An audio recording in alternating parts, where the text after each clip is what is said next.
ladies and gentlemen, welcome to the show tonight. Listen, I'm glad to have you guys here. Now, I'm going to talk about tonight. First off, I'm going to run this talk that I want to talk about tonight, staying healthy during the pandemic. And then I'm going to run my show that I played on Financial Turmoil Explained in its entirety as the second half of this show. So it's quite a long show, the show I did on Financial Turmoil Explained today. But if you missed it, I'm going to be running it on here as the second half of this particular show. Anyway, let's get started. Let's talk about what you can do to stay healthy during this pandemic. Now, I'm going to tell you why this is important first. Because if your body is healthy, you stand a much better chance if you catch this. And believe me, this is going to be easy to catch at a certain point in time. Right now, there's probably nobody in your community that has it. Probably. Maybe there is, but your chances of coming across it are fairly slim. The danger's still kind of low. But it's a lot higher danger than it was a few weeks ago when the president came on and said the danger was low. Now the danger's a bit higher. That danger level could increase as days and weeks go by. And there could come a point where the danger level's not low in your community anymore. And you just might come down with it.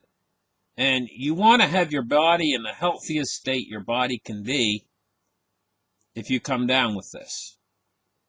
And I know a lot of you live in places, like maybe you live in a subdivision or something, and you don't have any room for a garden, and there's going to come a time in the very near future, I think, when it's going to be hard to get fresh produce, and you might get locked into your house. They might do like they did in Italy, and they might say, hey, you guys can't go anywhere, And so part of the way of staying healthy is vitamins are very important.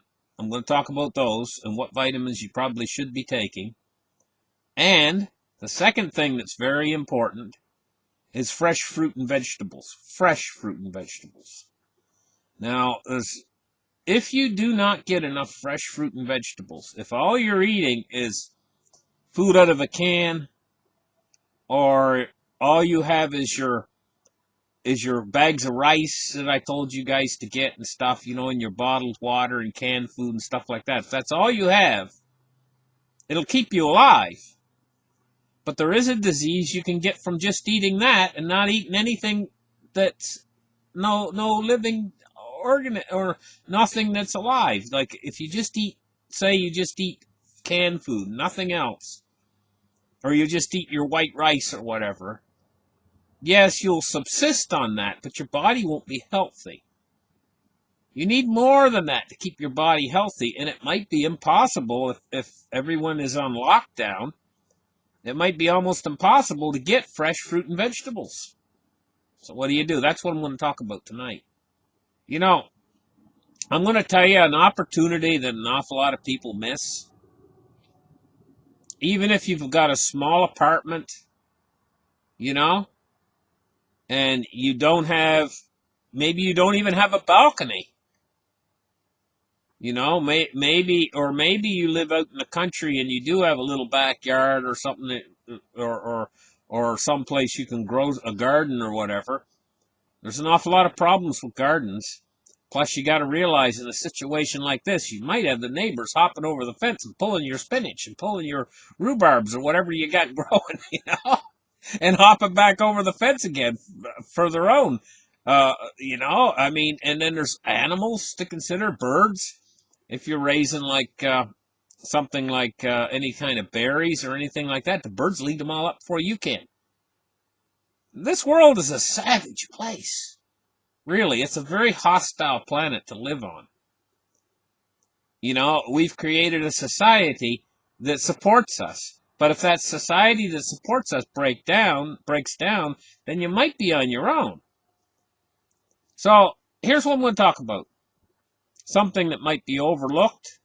And it's so simple, you guys are going to say, hey, you know what? I shouldn't have overlooked that. Even if you've got an apartment with it doesn't even have a balcony. Most apartments have several windows that lets light in. Very few apartments would be windowless. Most of them have, and a lot of them have quite large windows. Light comes in those windows. Plants operate off of something called photosynthesis. Photosynthesis. Photosynthesis. And that's the green you see in the leaves. The leaves actually collect light. And that's how plants function, except for mushrooms. Anyway, listen, guys. All those things that you normally throw out in the garbage? You open up the can of beans and you throw that out in the garbage? Stop. Don't throw them out anymore. Your grandmother that grew up in the Great Depression, or your great-grandmother that grew up in the Great Depression, they don't throw anything out. They're called hoarders. They save everything. They save every little ice cream bucket. The bucket of ice cream comes in. They save it. They pop bottles. They save it. They save everything. And in the Great Depression, they learned to save everything. My grandmother was that way. God rest her soul. But I mean, she used to save every darn last thing. You know what I mean? And during those good years we had, all during the 1970s and 80s and 90s and stuff, people would get a kick out of her washing out the pickle bottles and stuff and saving them, right? Putting them away. But there's a reason for that. I'm going to tell you, and you need to start doing it now yourself. You can actually grow a garden inside your house. And there's an awful lot of advantages about growing a garden inside your house. Anywhere you got light coming in a window, you can slide those curtains back and you can let that light in and a plant will grow anywhere in that vicinity of that light.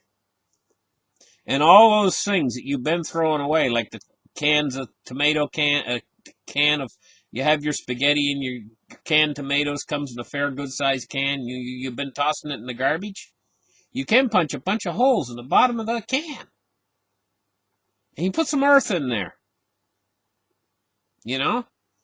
And you can grow things in there. And you can grow seed in there. Now, tomatoes grow wonderfully near a window. Tomatoes, and when you buy tomato seeds, you get lots and lots and lots of seeds. They're tiny little seeds. The best thing is to start, because seeds might be hard to come by.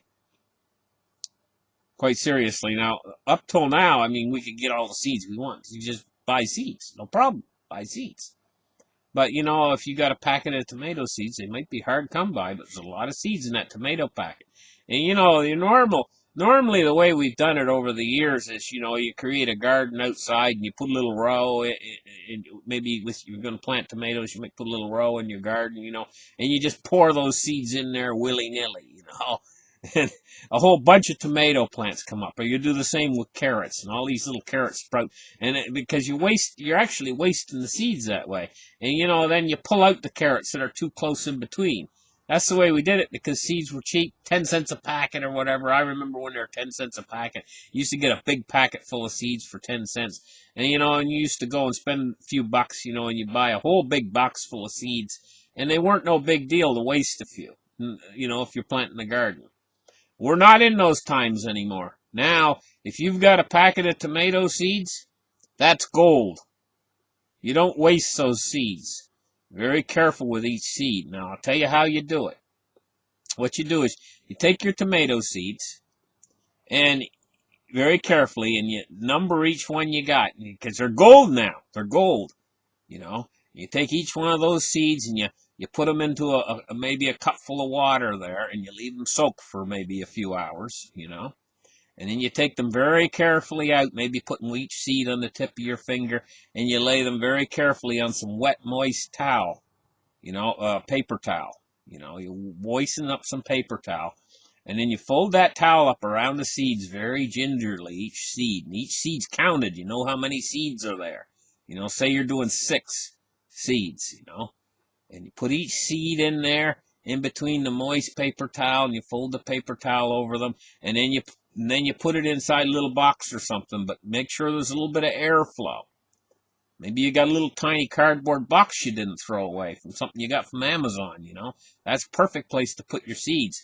And then put them someplace that's not hot, but warm. Maybe on top of your computer where the warmth is coming up from your computer, you know. And it warms that box up and gets it nice and warm. It's dark inside the box. There's good airflow. Maybe crack the lid of the box. A little bit of air can come in, you know. And check your paper towel about once every 6 hours to make sure it's still moist. The paper towel's folded over the seeds. And about every, say, 10 hours or 12 hours, go in, open up your little box, you know. You got your seeds inside, and peel the paper towel back and take a look and see if they've started to put off a little tiny white thing will come out the end of the seed. It's like a little tiny strand of white material will come out the end of the seed. The seed will crack, and this little tiny white thing will come out. That's when it's ready. You see that little tiny white thing come out of the seed? You know, that's when you take your tweezers and you take your seed over and you got your, say you got a cup or a tin can or whatever. You punch a little hole with your finger right in the center of the earth, you know, push it down with your finger. Very carefully pick that seed up that's got that little white thing sticking out of it.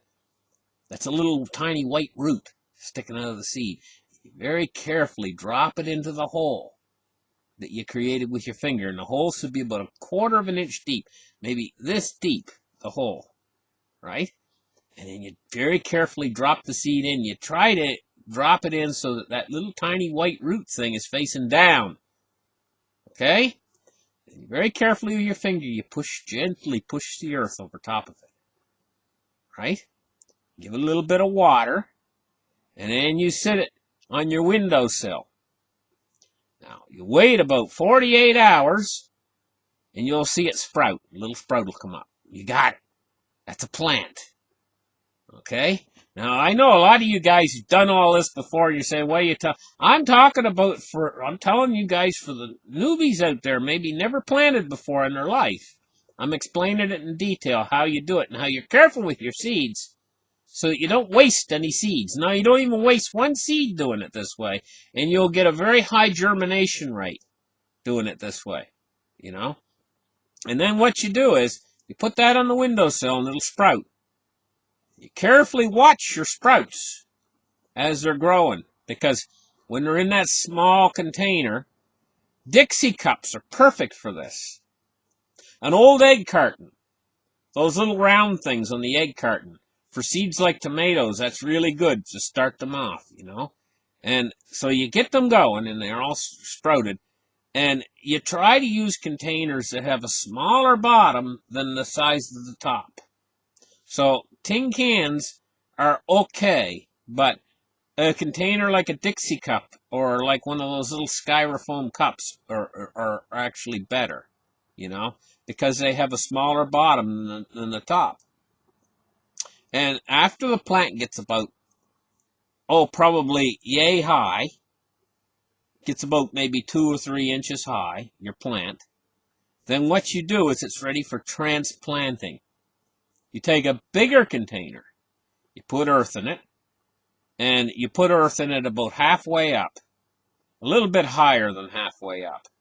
And then you put more earth in, you start squeezing it around the sides of the container and making like a little hole in the center of the earth where you're going to take your transplant and drop it in. See? Then what you do is you take your plant that's gotten about 3 inches tall now at this point, you know, it's ready to transplant. And you put your fingers between the stem.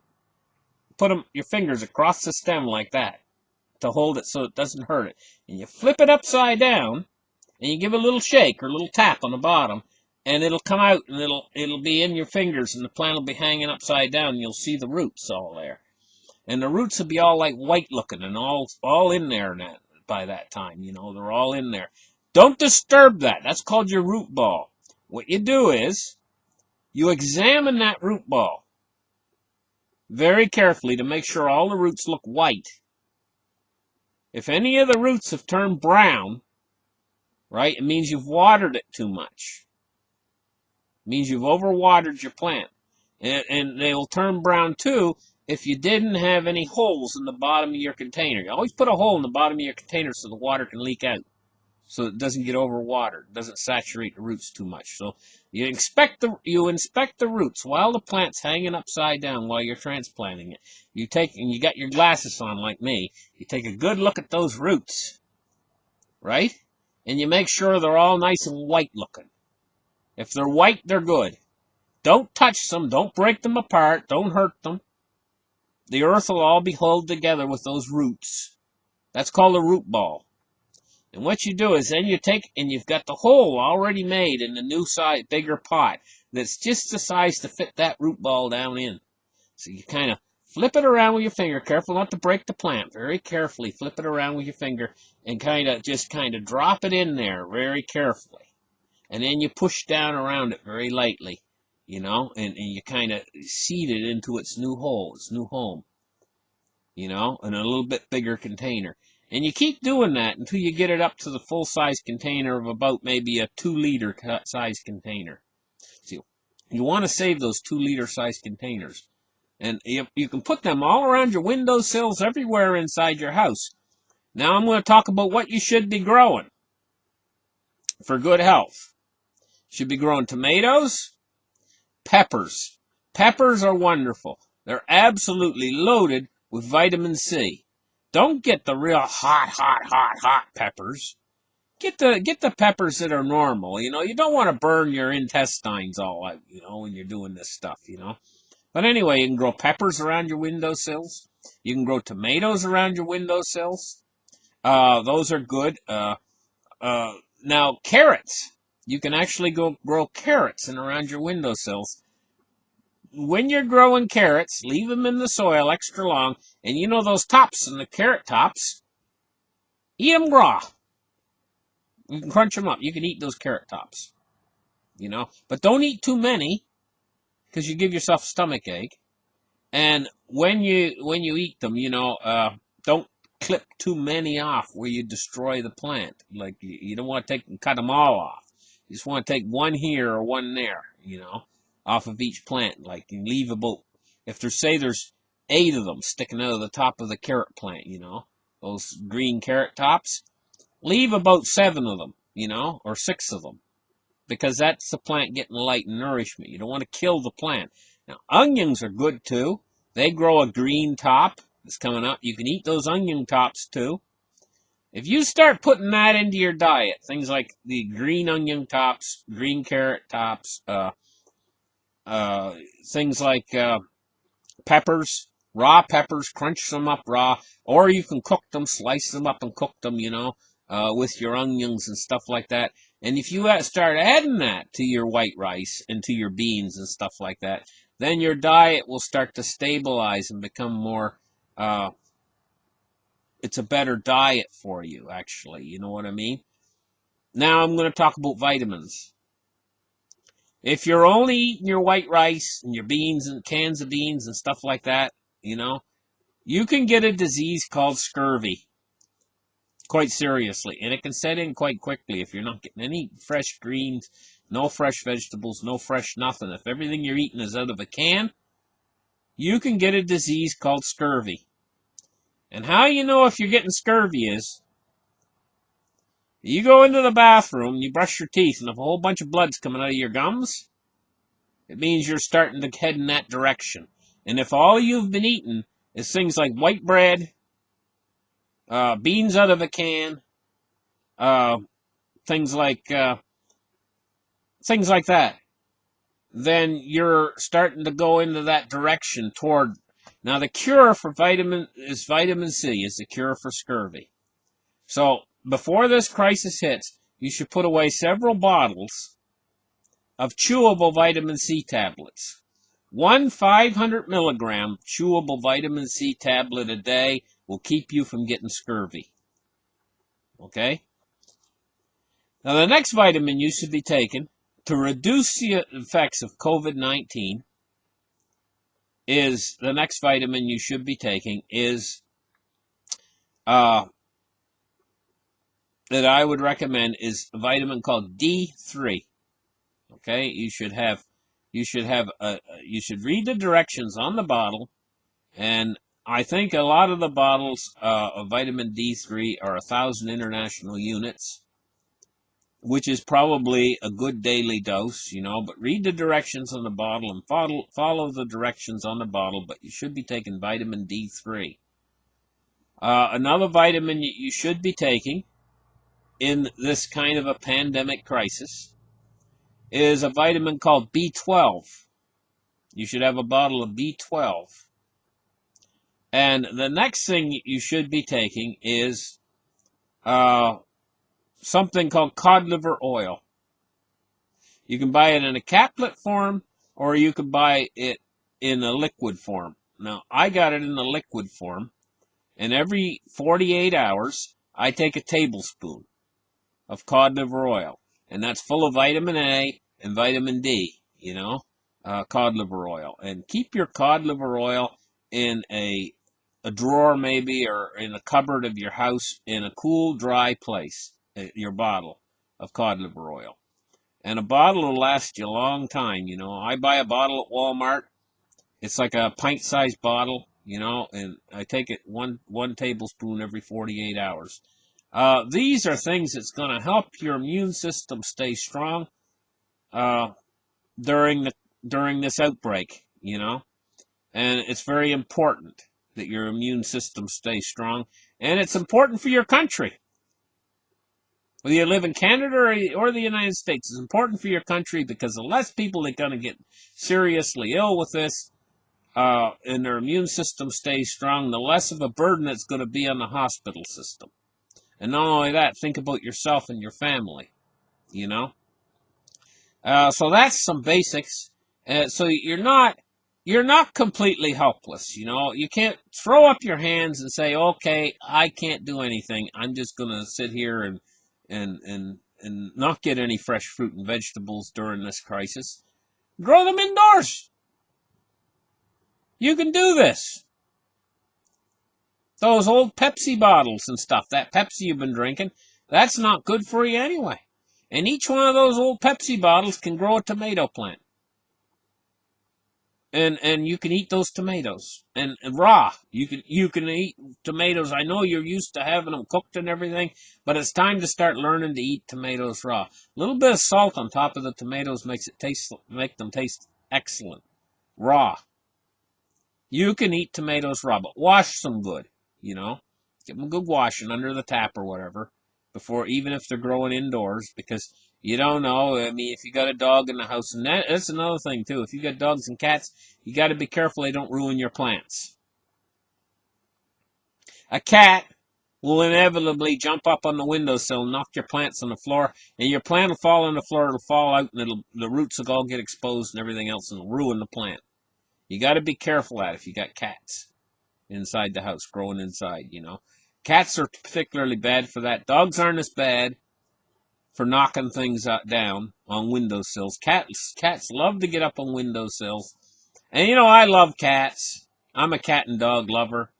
But, cats can be into everything. They're so darn cute, but they can be into everything. They have this nature about them that they're inquisitive, and they just love to knock things over. At least some cats. Now, cats are funny, Some cats are careful about knocking things over and stuff, and other cats aren't.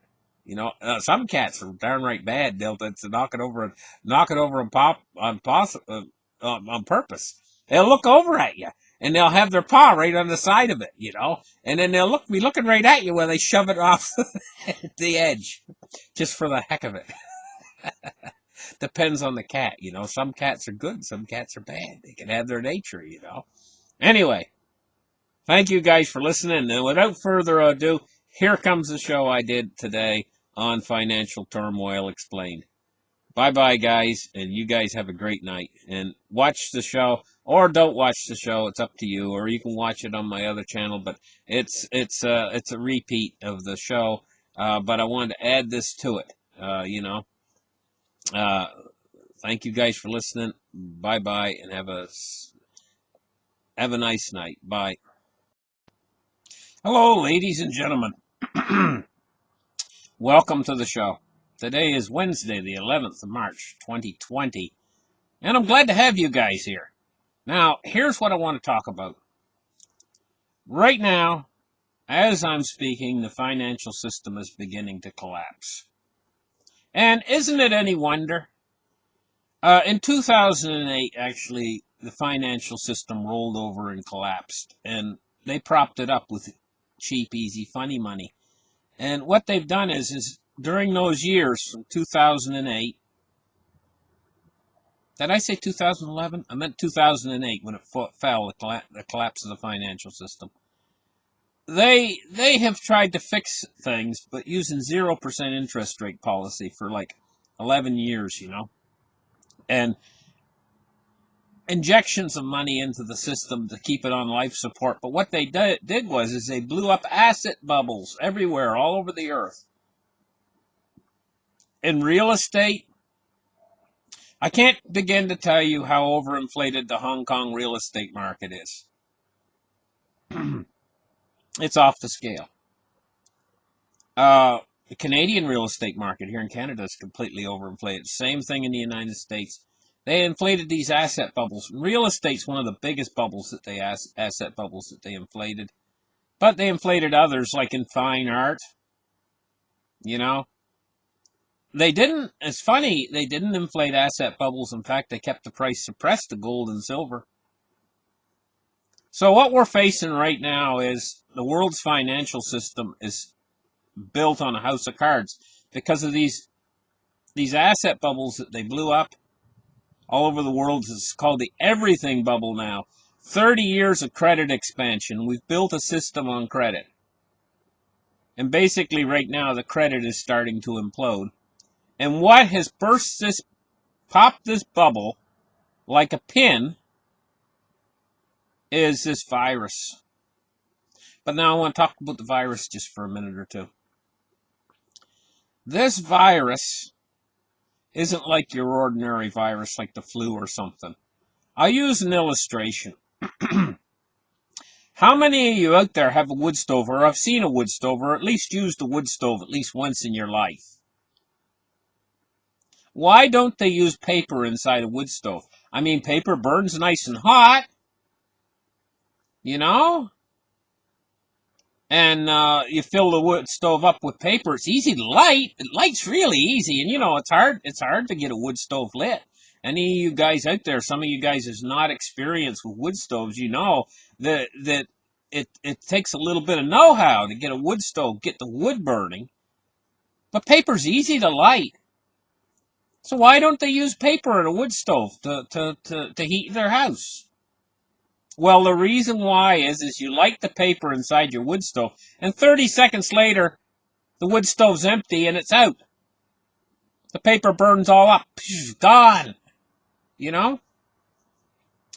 That's why they don't use paper in a wood stove. Wood forms a bed of coals, and those coals burn for hours.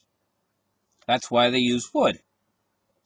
Well, viruses are kind of like the same sort of a deal. They're not all created equal. They're not all the same. Some viruses burn like wood. They stay in our population for year after year, and you can't really root them out because they have a bed of coals burning. And it's in the nature of the virus. Right? This virus that's moving through right now burns like paper. It's really fast, just like paper's really fast. It's really easy for it to get lit. One person comes in from some other country who has it, and then it just poof, it burns like paper. Well, the same analogy as applies to paper. It can burn itself out quickly too, because it moves so fast. Because it has such a high R0 value. But it's acting as the pin that's bursting this financial bubble, And it's, even though it moves fast, this virus, it's on the uptick right now, big time, in almost every country on earth. In other words, the numbers are increasing. And so it's continuing to burst this bubble, this enormous financial bubble. There's far more danger lies in the financial bubble bursting than the virus itself. And yes, I know this virus is very dangerous. Oh, it's terrible. Yes, it is. And it can kill a certain percentage of the population. But the financial system supports all of us. It provides your food on the table, and you can't go more than 30 or 40 days without food. The financial system provides you with your gas for your car in order for you to go anywhere. The financial system provides everything in all the necessities of your life, right down to toilet paper. All your life it's been there providing for you. And what does the financial system need? Well, your car needs gas or it won't run. How many of you out there expect your car to run if you don't put any gas in it for 2 weeks and all of a sudden the tank's empty? Do you really expect to get in and start it up and go someplace with no gas? Well, the gas for the financial system is money. Fiat money. It's not Bitcoin. It's not gold. It's not silver. It's fiat money. That's the gas for the financial system. Now, in this kind of a situation where everything is popping, the financial system desperately needs support at a certain point. As everything starts to pop, the financial system's still going to need gas. And its gas supply is going to be cut off. Because as everybody quits working, as businesses start to fold under, as everything starts to collapse, because the bubble has been burst, and you know what? If that virus were to disappear tomorrow morning, we would still be in this financial collapse because the bubble has been popped at this point. Supply chains have been broken at this point. So support, the pillars of support, the money to keep the financial system running, just like to keep your car running,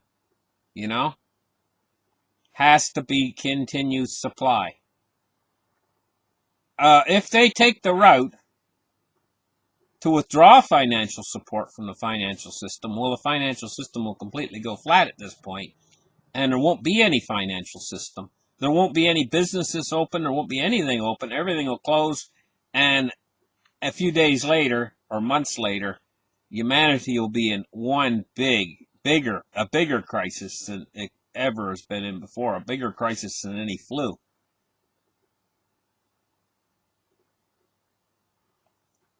If they don't support it.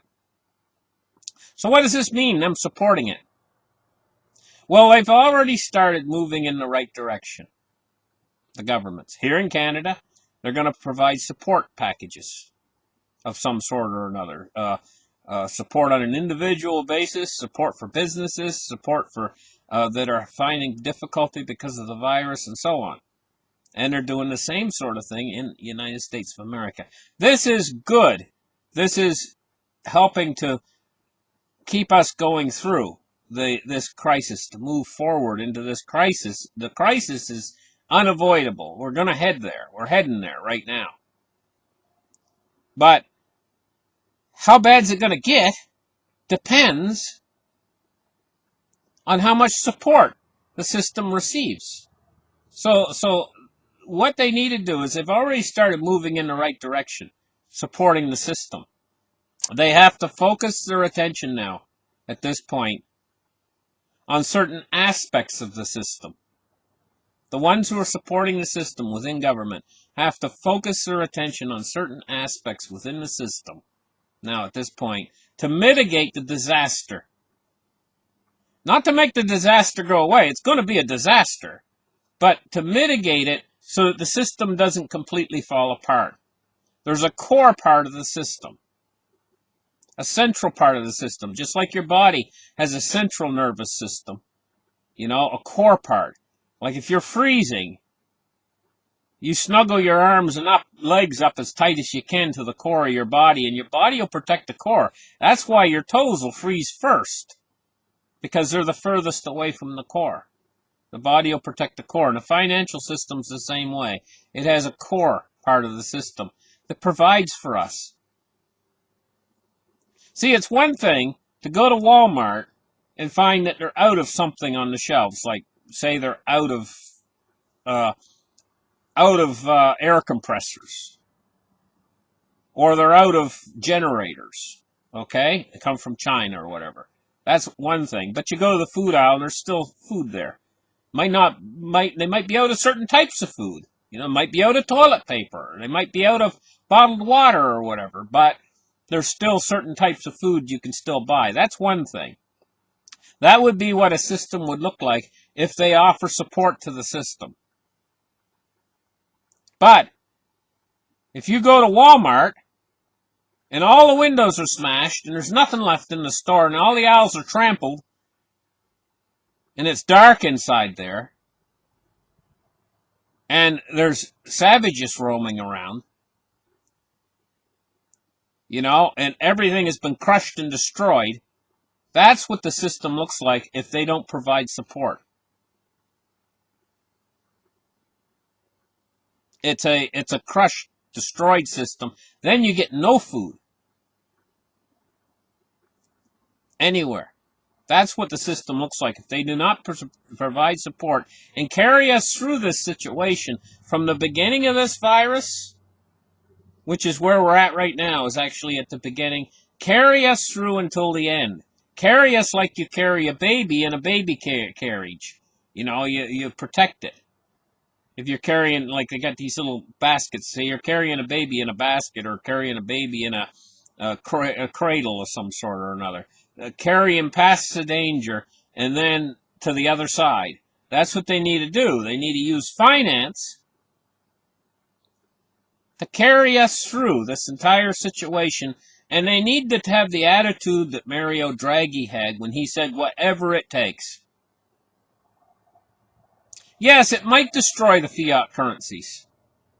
But if we're on the other side of this virus, and the virus burns itself out, factories will start again, businesses will start again, people will start commerce again, and the system can be reset at that point in time. Whatever malfeasance, whatever inflation, whatever, they can just say, okay, at that point in time, we're going to create a new dollar or whatever, or reset it at that point in time. Once the virus has done everything and everything's starting to start back up again. Almost like after the tornado comes through, it's flattened all your houses.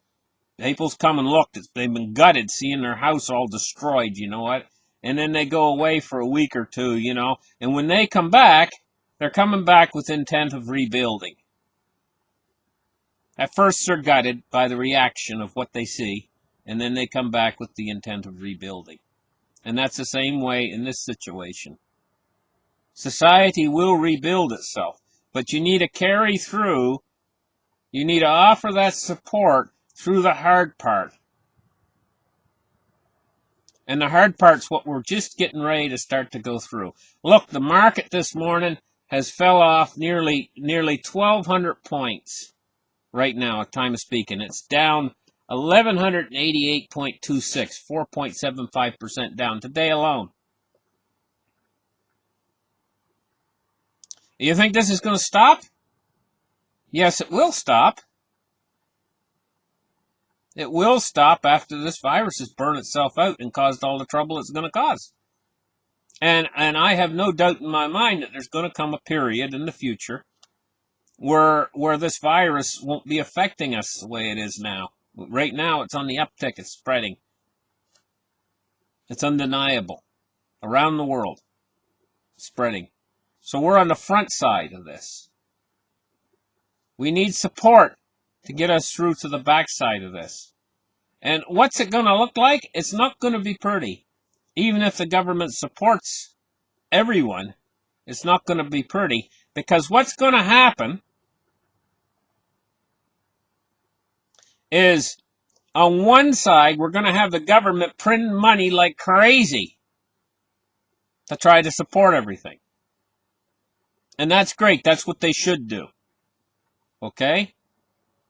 But no matter how much money they print, they're not creating the goods and services, especially the goods. They're not increasing the supply of goods. There's supply chain shortages. So on one side, you got them printing money like crazy. Okay? And on the other side of this coin, there's a shortage of goods because supply chains have been cut. A shortage of food, shortage of water, shortage of toilet, but already shortage of, you see it happening, the shortages of toilet paper. Try to buy hand cleaner right now. Try to buy a face mask, whatever. You know, there's shortages of everything beginning, but it's going to extend into almost everything, these shortages. Anything that's tangible and you can hold in your hand, because they're going to be printing money on the other side to buy these things with, as much as you need. But they're not making these things that you're buying with the money. And these things are in tight supply. What happens when something's in tight supply? The price goes astronomically high. And what happens when they print more money? They drive the price up. So we're going to have a double factor here. Double whammy. Prices going exceedingly high because of a shortage of supply. And on the same side, them printing all this new money. But then there's the alternative. They can decide not to print. What if that happens? Then money will go into short supply too because people aren't working. Nobody will have any money then at that point. So then you'd have a shortage of supply and a shortage of money. Both. The system would utterly collapse to the ground. And that would be far more devastating than anything else. Because people can't survive without a system to support them. I know there's probably survivalists in my audience right now saying, I can survive without a system. You know? Yeah, but what if this were to extend for an extended period of time? How well would you do? You know? Now think about that for a minute.